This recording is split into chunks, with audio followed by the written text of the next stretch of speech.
Buenas tardes, amigos. Como todos los jueves, nos encontramos en el espacio económico de Pymes Sur, en FM Gráfica 89.3, en el programa Pan Escultura. Quien les habla, Leonardo Said, un gusto de estar con ustedes nuevamente.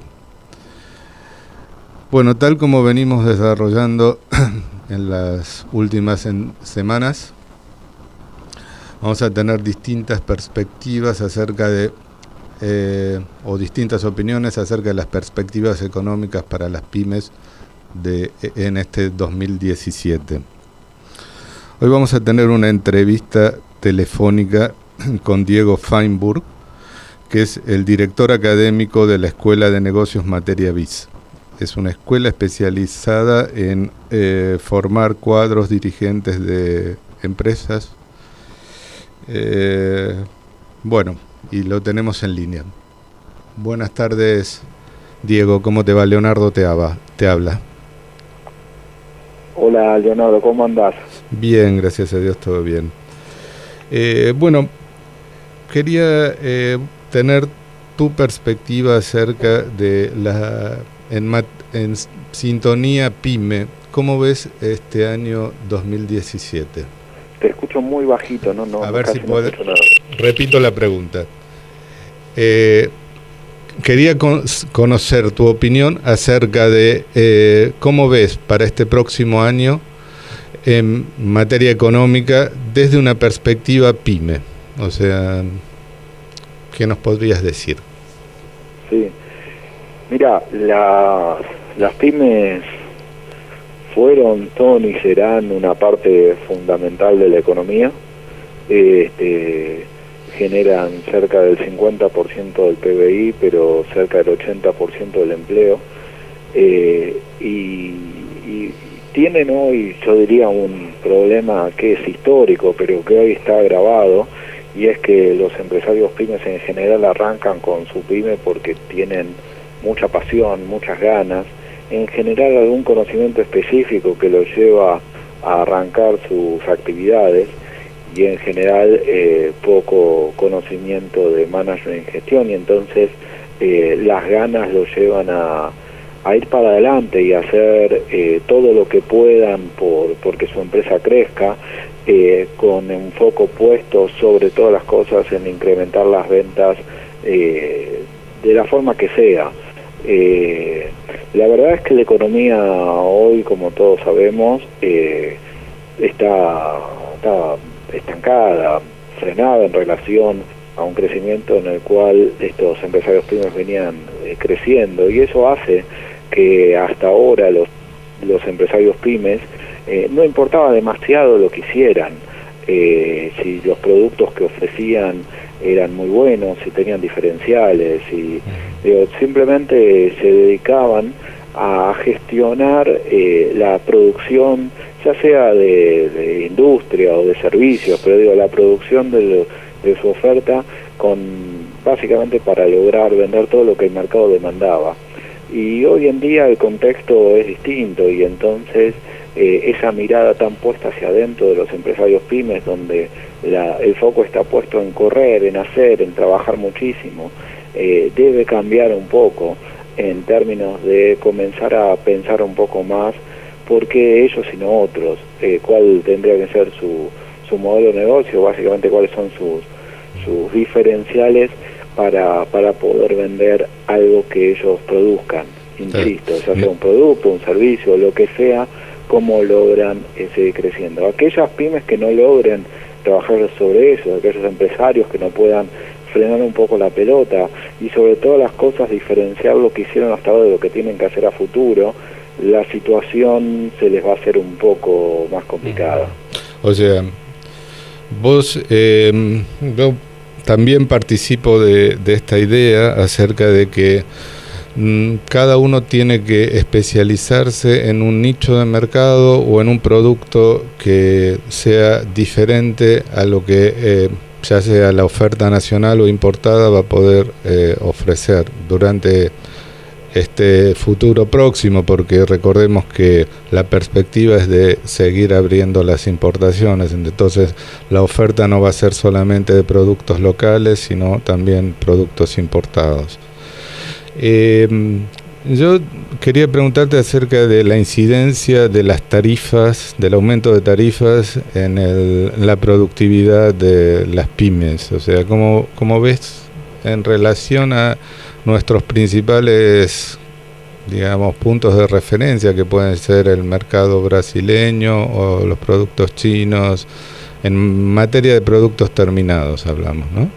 Sí, básicamente vuelvo otra vez a lo mismo. La clave tiene que ver con la construcción del modelo de negocio, entender cuáles son tus diferenciales, y como vos decías, hay dos formas de diferenciarse en términos de lo que produzco, que en términos del producto es difícil diferenciarse, sobre todo ahí compitiendo con China. Y posiblemente el otro lugar de diferenciación tiene que ver con el público, el para quién, donde ahí sí es mucho más fácil, porque tener una mirada local y estar mucho más cerca de los clientes nos da alguna ventaja. Pero siempre la pregunta que nos hacemos es: ¿por qué alguien habría de comprarnos a nosotros? ¿Porque somos bonitos o porque somos baratos? La cuestión de las tarifas claramente afecta a la estructura de costos de las pymes y las afecta fuerte. Pero es algo que, si no son las tarifas, es el tipo de cambio.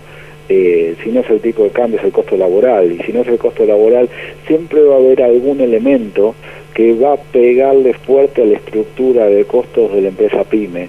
Y entonces el secreto está en cómo logro vender a pesar de cualquier vaivén económico que nosotros podamos llegar a tener. Y en ese sentido, en la medida que yo tenga diferenciales fuertes, es decir, que me elijan por bonito y no por barato, siempre voy a tener lugar. Y básicamente los cambios económicos, macroeconómicos, ya sean de tarifas, de tipo de cambio, etcétera, lo que hace es que en distintos momentos la pyme tenga mayor o menor rentabilidad, pero que siga siendo viable.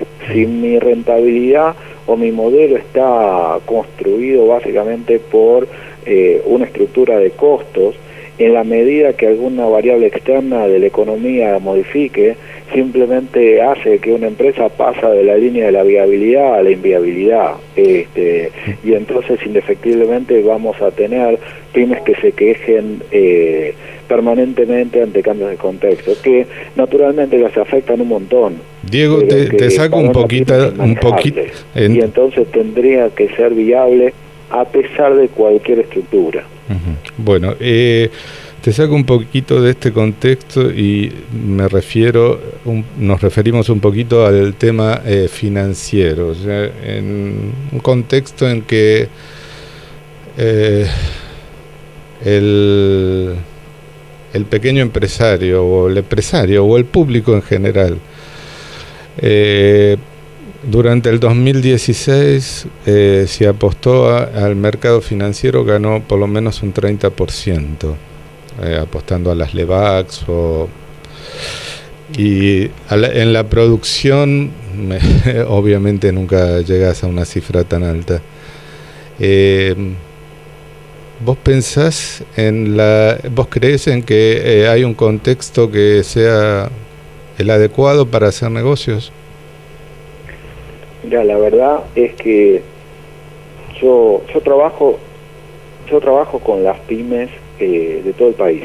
Nosotros en la Escuela de Negocios tenemos una sede importante aquí en Capital, pero también tenemos 7 sedes en el interior del país, y recorremos todos los profesores de la escuela sistemáticamente todo el país, viendo casos pymes enorme cantidad de pymes por todo el país. Y la verdad es que, si bien es cierto que las altas tasas de las LEVAC, llegando al 38% en su pico máximo, a el 24% que están ahora, desincentivaban fuertemente la producción, en general eso se observa mucho más en empresas medianas o grandes que en la pyme. El empresario pyme es un tipo que tiene en general poco manejo financiero, poco conocimiento financiero, y entonces se dedica a trabajar, se dedica a hacer. Y en ese sentido incluso hasta pierden oportunidades o de colocación o incluso de fuentes de financiación que a la empresa PYME le ayuda un montón y que por falta de conocimiento no accede a eso, simplemente tiene en su cabeza la concepción de que la deuda es mala y entonces cualquier tipo de financiamiento, independientemente que podamos tener líneas subsidiadas, para la PYME es algo negativo. La verdad es que los empresarios PYMEs por excelencia, diría, de la PYME pequeñita, la micro, sacando esas empresas un poco más grandes. Cuando digo empresas más grandes me refiero a empresas de 100 empleados para arriba, que son la minoría, porque cuando uno habla de los volúmenes, de las cantidades de empresas pymes, donde se habla cerca de 1 millón de empresas pymes, en general lo que sucede es que la falta de conocimiento de instrumentos financieros quitan obviamente las posibilidades y los instrumentos que esto los beneficiaría a las pymes. En ese contexto, el contexto financiero de estos instrumentos hacen que lo mismo que contestaba antes con la cuestión de las tarifas, la PYME tiene que ser viable a pesar de todo el resto.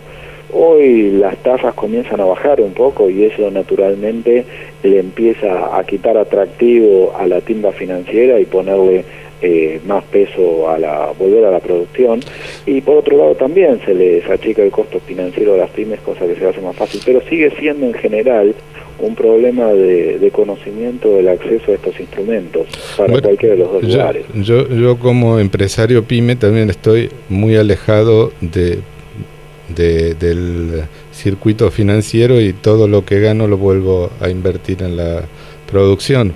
Pero lo que vemos es que en realidad la otra pata del modelo es la caída del consumo, que por más tasas subsidiadas que nos otorguen, por más créditos blandos a los cuales nos quieran participar, si no tenemos a quién venderle la mercadería, no vamos a tomar crédito. O sea, digamos, esta tendencia a la baja de las tasas de interés, o sea, puede resultar atractivo en un contexto de crecimiento o de expansión económica, pero no sé, en este punto no lo veo como atractivo. Definitivamente, pero lo que sucede ahí con la baja del consumo, y ahí también yo lo digo, para mí es una gran oportunidad para las pymes. Si vos sos una gran empresa y tenés el 40% del mercado, el market share, el 60% del market share, y se te cae el consumo, la situación es muy complicada. Ahora, si vos tenés una pyme y tenés el 0,001% del mercado y se te cae naturalmente el consumo, la posibilidad que vos tenés de construir modelos de negocio a partir de diferenciales y ocupar un pequeño espacio posiblemente dependa más de vos que del contexto. Eso no significa que una caída del consumo por el contexto que estamos viendo no hace que la vida sea más difícil para todos, naturalmente, pero hace y obliga a que los empresarios pymes deben dedicarse mucho más a pensar y a hacer un poco menos. En general la vida del empresario pyme está definida por el hacer todo el tiempo y pensar bastante poco. Y entonces la pregunta ¿y por qué alguien habría de comprarme a mí en lugar de comprarle al otro? En general no tiene respuesta, y entonces cada vez que tenemos una caída del consumo como lo estamos viviendo ahora, y al final lo que genera es una frustración por parte del empresario diciendo, y bueno, ¿qué querés que haga si se cayó el consumo?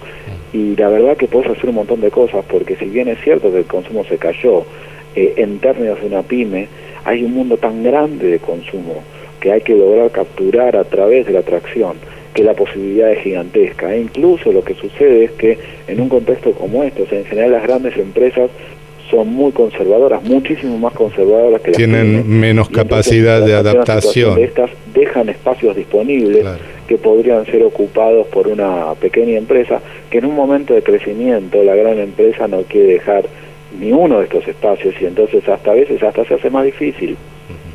Diego, bueno, para cerrar,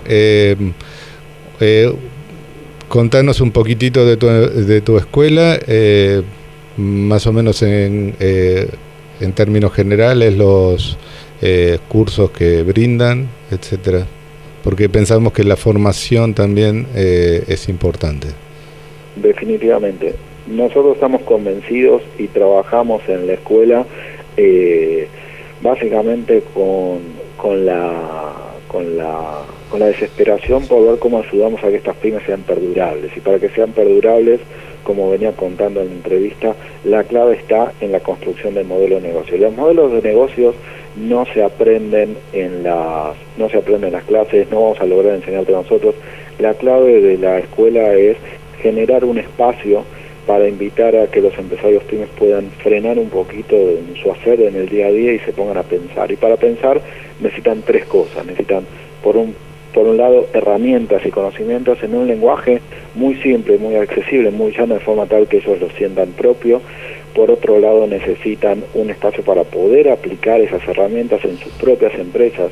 Y por último, un espacio para discutir con otros empresarios de actividades radicalmente distintas, pero que están pasando por situaciones similares, para ver cómo hacen para mejorar sus empresas. En ese sentido es que este año estamos lanzando un nuevo programa, es innovador, que se llama el Programa Anual de Empresas Perdurables, que durante un año vamos a trabajar con grupos de 25 empresarios pymes en el desarrollo de casi un trabajo de consultoría grupal. Desde el primer día hasta el último, cada uno de estos 25 participantes de cada uno de los grupos que armamos va a ir completando una planilla Excel, un modelo en el cual en las clases va a ir trabajando sobre su propia empresa, construyendo un diagnóstico, un plan de acción concreto de su empresa para volver al día siguiente y cambiar muchas de las cosas que venimos haciendo hace muchos años de la misma forma, y que si seguimos haciendo las cosas de la misma forma con este contexto económico, la cosa se nos va a poner complicada.